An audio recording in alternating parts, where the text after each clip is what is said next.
This is our demo on additions and subtractions to two-point buildings. So if you would, give me another horizon line. Because we're making it up, we're not drawing from observation, just pick 2 points, put in your corner, then your 2 orthogonals to the left, 2 to the right, and then 2 verticals for the building walls.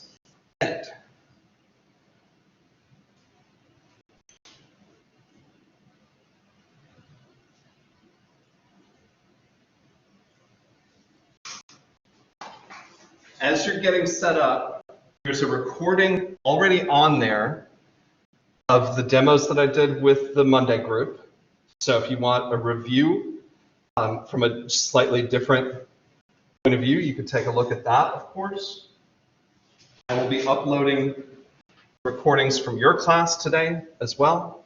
I've been putting them into both the class recordings folder and the project folder.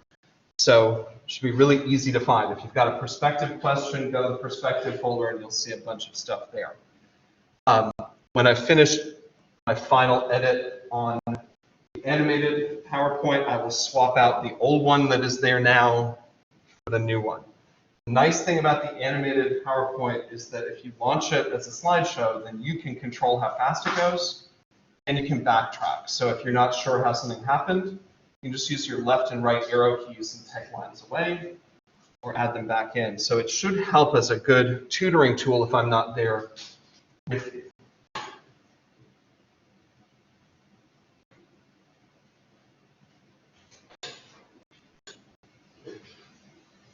So now that you've got the basic setup, let's go ahead and add an extension on this right-hand wall that is entirely above the horizon line, and it runs the whole length of that wall.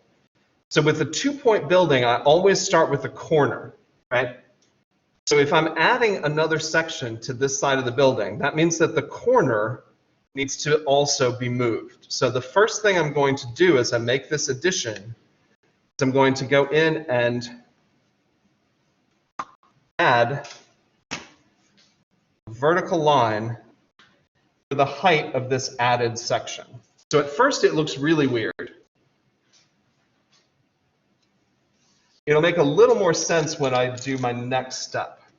I'm going to connect a left vanishing point with the bottom of this new extension, and just imagine that I'm extending or projecting across this left-hand wall to the original corner and then out in space. I'm going to do the same thing with the top.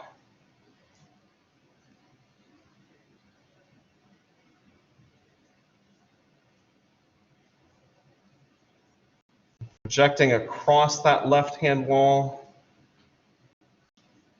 to create this new corner. Now, if I take my eraser and take the original corner out, you should be able to see it much more clearly. Does that make sense now what's happening? This wall essentially is still flat. This one area extends outward, so now it's going to hang over space on this right-hand side.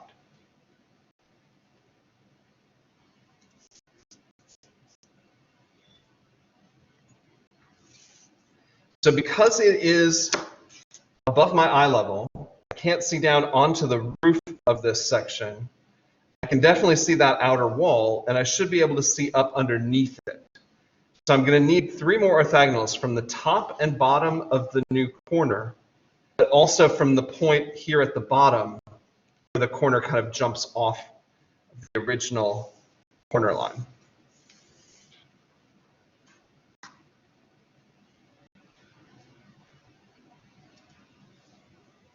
I'm going to draw these in as dashed lines for now.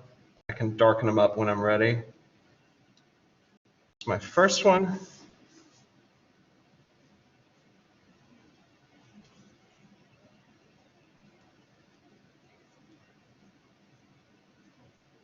Second. And third.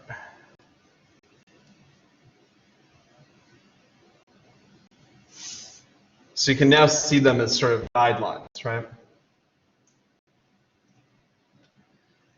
Here's the trickiest part.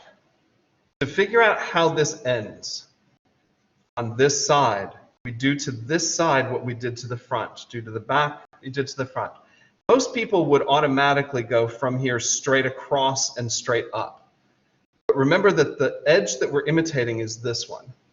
And that angle is determined by the relationship of this corner to this vanishing point. So it is really important that we figure out where to measure here. This angle pivots off the building from that point right there. So if I follow that orthogonal to here, that becomes the equivalent point where I just put that little dot. That is where I'm connecting with my left-hand vanishing point. I'm going to go across from that to the next orthogonal line. From there, it's just a straight up vertical.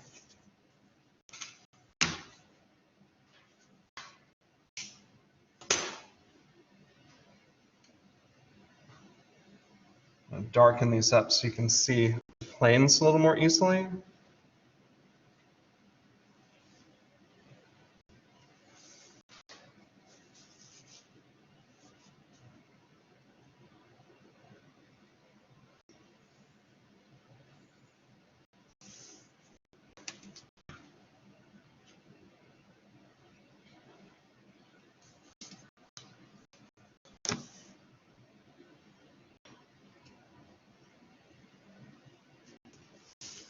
There we go. I can erase out the original corner, so that's now covered up. I can erase a little bit of my orthogonal leading line. There you go.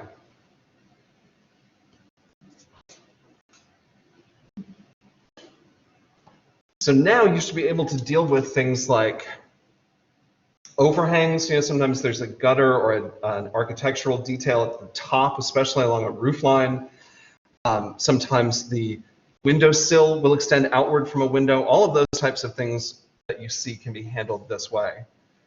You will also sometimes see things that are recessed or areas that are inset. So I'm going to make an inset area here. Just like we did with our 1-point buildings a moment ago, we are now going to make an indentation all along this left-hand wall.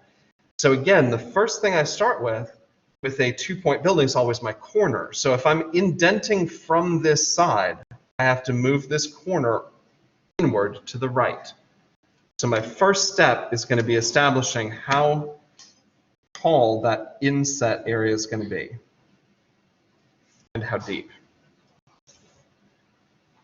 Because I'm now making an alteration to this wall itself here on the right, I'm going to take my ruler and line up my right vanishing point and project across here to the original corner.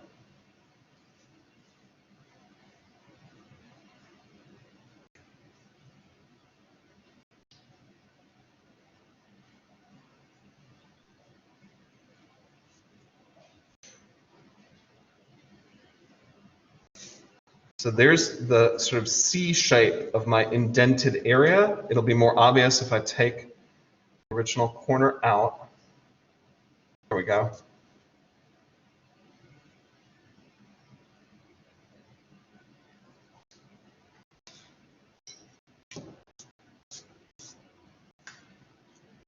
So now, with this area, because it's below my eye level, I won't be able to see the ceiling of this little closed porch that I've made. I should be able to see the back wall here, as well as down onto the floor of that space. So I'm going to need to add 3 orthogonals. One from this point.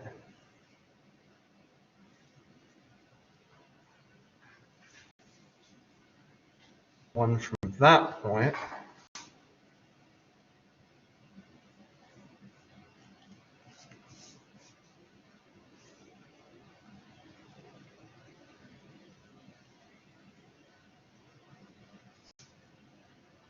one from there.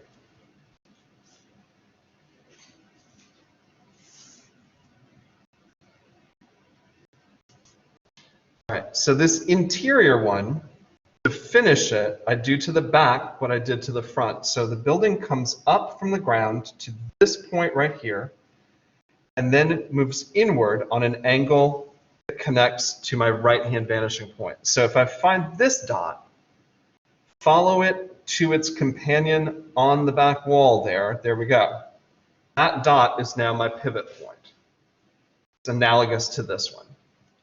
So if I connect that dot to the vanishing point on the right-hand side,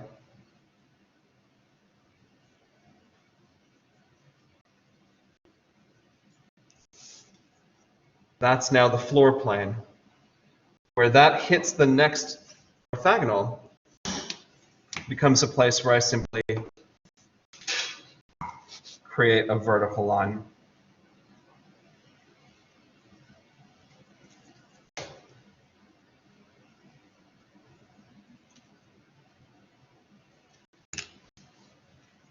Clean that up a little bit, easier to see. Take out the original corner while I'm at it. Solidify this line.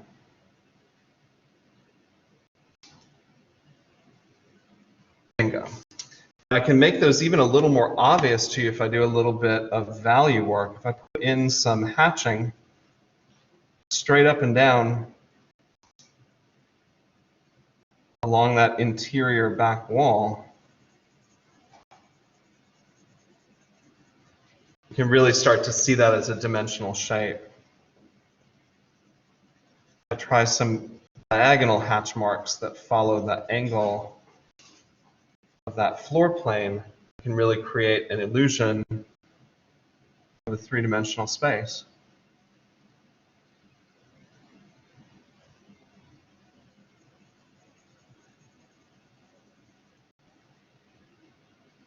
Once I'm at it, I'll put a shadow under here too.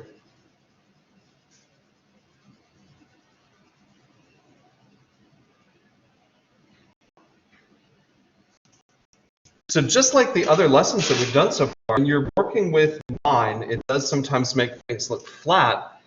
Adding a little bit of shading is already making this look even more dimensional.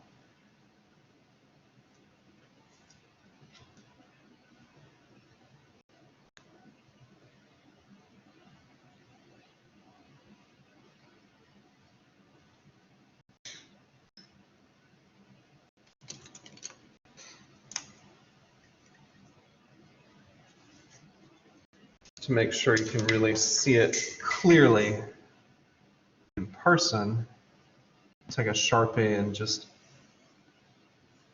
darken up the outermost edges.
think I got them all. Should be a little easier to see now.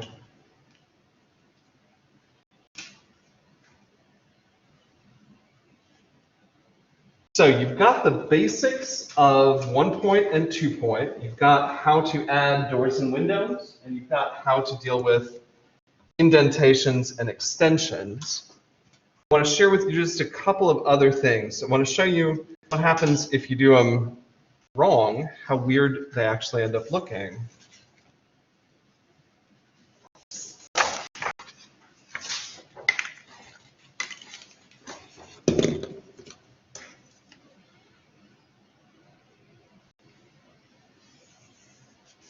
We'll concentrate on 2 point examples since we're going to be drawing a 2 point building for our assignment. So if this is my basic 2 point building,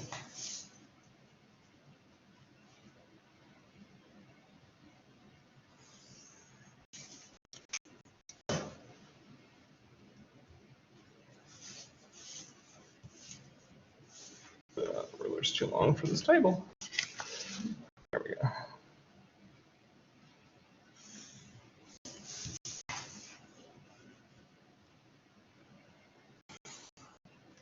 If that is my basic setup, most people can get the outer edges absolutely dead on, correct? But sometimes the problems come when we start dealing with the things on the side.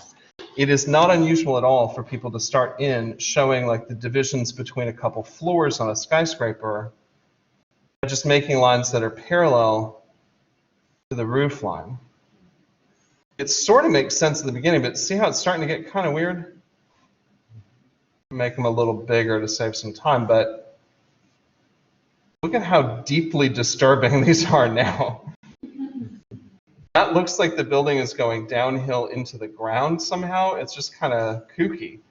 So think about things like if you have a building that's got a lot of divisions of brick and concrete, right? This is the kind of thing that most people will do. If these were bricks, you might come in and try to like, right? Make it look like bricks. They still look like they're going down into the ground. So this is definitely no, right? We want to make sure that those side angles line up with these, with the vanishing points on either side. It is a problem whether you're doing 1 point or 2 point. That's probably the most common mistake that I see, is especially with tight things like bricks or lots and lots of windows.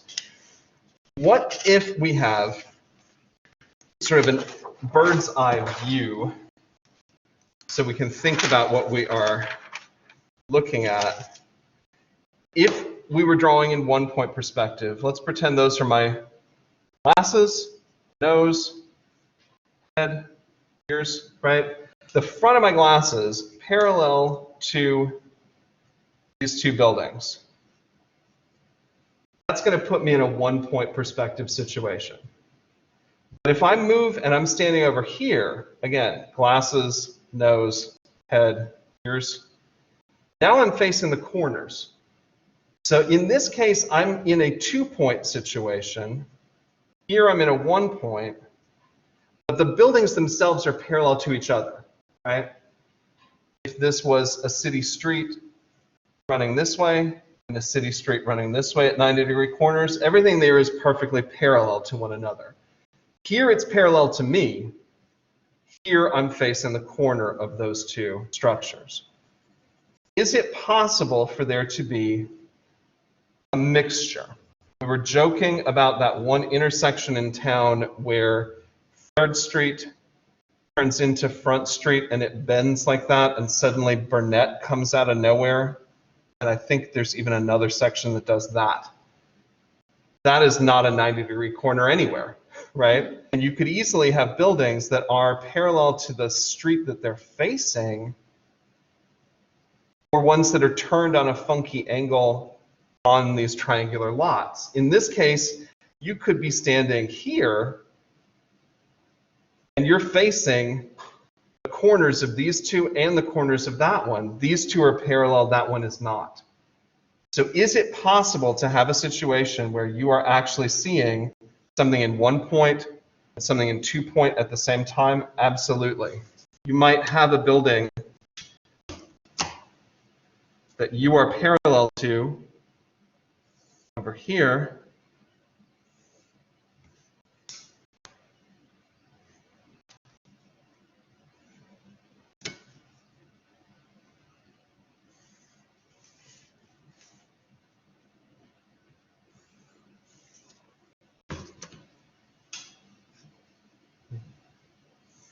no problem.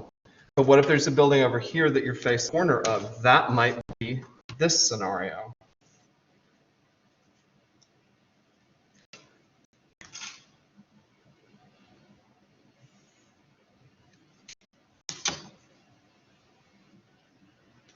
The vanishing points have to remain on the horizon line, but there could be a 2-point building, 2-point situation right next to a 1 point.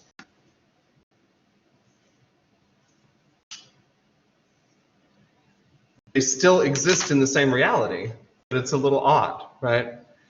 Could there be another building with another set of 2-point vanishing points? Sure. You could have one that is parallel to this guy, in which case it would share the same vanishing points. Maybe they're on the same city block, or they're facing the same street.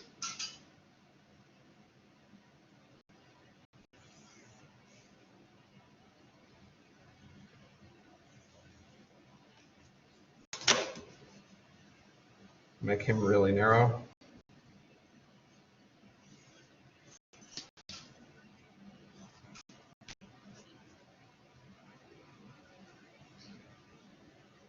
So that could happen.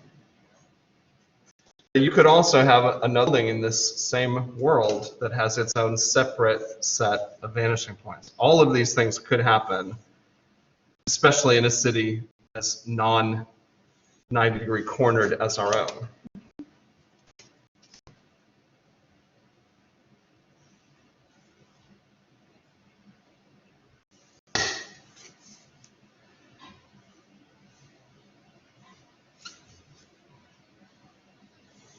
So as crazy as this may seem, on the one hand, this is all plausible. All of those things could happen in the same space.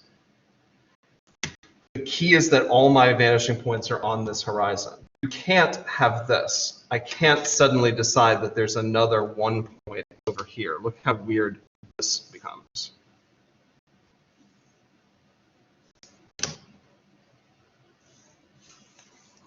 That simply can't exist.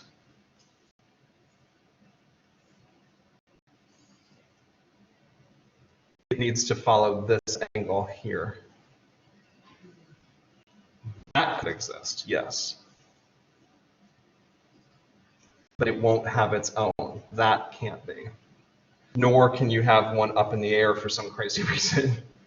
Sometimes people will try this, and it's really very strange looking.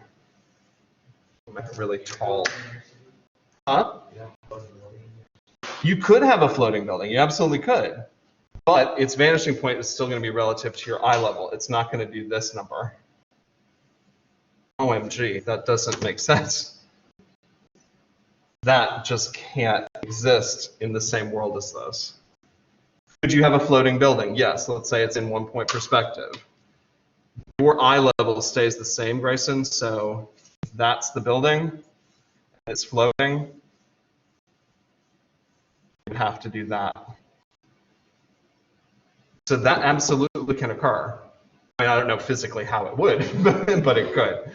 All right. So you can definitely have a mix, but remember, this cannot happen, and having your own separate 1 point cannot happen. Just because Megan asked, what about comic books? Favorite location of 3-point perspective. Let's imagine that we are doing what we might call an ant's eye view. We're looking at something really, really tall that we're really close to. It is a corner, so it's set up kind of like a 2-point perspective. Here's my horizon line really low.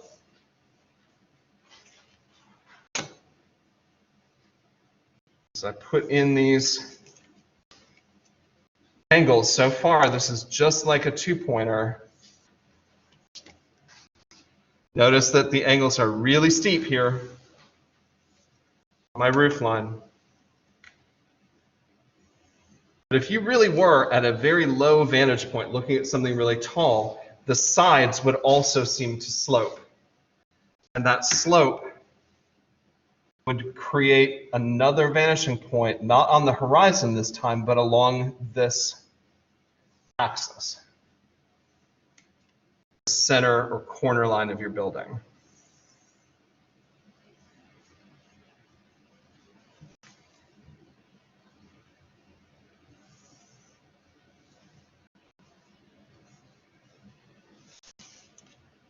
Doesn't that look kind of like a fisheye lens? That's 3-point perspective. And we'll call that ant's eye view. What about Spider-Man? Because he's never down low, he's always swinging around up in the air. Let's try bird's eye view. Again, your horizon is your eye level. In this case, our horizon needs to be high. Kind of above the building in this case. Here's my corner. Vanishing points.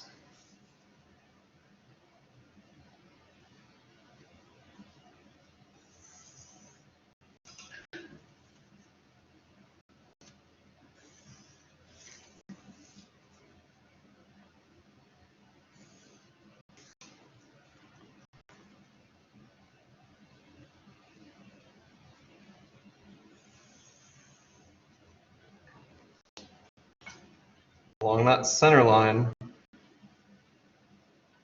we're creating an extension, and my new third vanishing point is along that line. So when I show the walls, they are not going to be straight up and down vertical. They will be angled.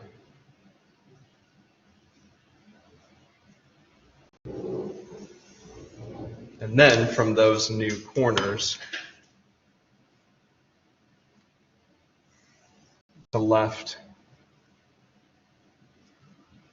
and right. How cool is that? 3-point bird's eye view.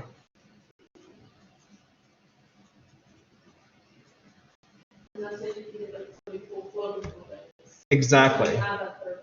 I imagine if I added lots and lots more skyscrapers here, right? That would suddenly look like, you know, our superhero character was flying around through a really densely packed city. So you can create an intense amount of drama. I mean, if you look at these two side by side, they're very different, right? Very different effect.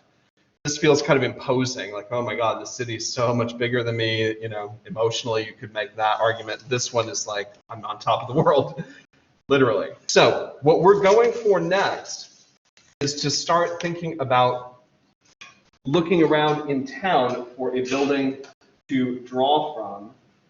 Let's just share my screen here for a second. And let's see, where did I put this? Where did I put it? Blackboard. Coursework.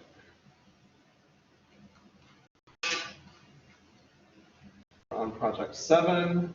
So in fact, the image on the folder is the building we're in. That's a perfect choice for a 2-point view on a flat-topped building. That'd be a really good one to try. Within here, I have a bunch of examples of former students' projects, as well as a step-by-step how to do it if you want to be super mathematical, which I will go over with you next class, but use this at home. What we're looking to do is find a point of view similar to this. You're photographing a flat-topped building from a 2-point perspective. You're looking at the corner. Check out the difference between that and this rendering. I mean, it's got a horizon line and 2 points. Why is this wrong? Does this look like that arrangement? The horizon line is too low. Horizon line is crazy low in this one compared to where I've drawn it here. It's super high. And the angles are off too, right? I've put this vanishing point way too close compared to that angle. Look what happens if I put the photograph underneath that sky. That is scary, right? So how would I figure it out? You can literally take a photograph, print it out, tape it to a bigger piece of paper, take any two parallel lines on one side and just extend them till they meet. Any two parallels on the other side, extend them till they meet. And that will show you where the vanishing points are, but it will also allow you to draw in your horizon, which, as you said, Megan, is low in this example. If I then draw in the corner and find that intersection, I can literally measure it from that blue dot to the left, from the blue dot to the right, from the blue dot to the bottom, and blue dot to the top. If I have those 4 measurements, and I could recreate this drawing, there are the measurements projected on the wall. I redrew this using those measurements, exactly what I measured on the screen, and then projected the picture back, and there's exactly the perspective. Is that crazy? So this is the super tight mathematical way of doing it. Could I just as easily have eyeballed that angle and drawn it freehand? Yes. So that's what we're looking to do, okay? There's the type of building you want. If you photograph it and email it to me, I'll print it out for you. So it's here waiting for you when you come in. If you want to start at home, you absolutely can do that. Any big questions or anything? All right, kiddos, have a great weekend. I will see you back here next week, and we'll draw together on our perspective drawings. If you want to start it at home ahead of time, feel free. I'll work out any problems you have during class. It's not due, though, till not this coming week, but the week after. So we have some time on this one.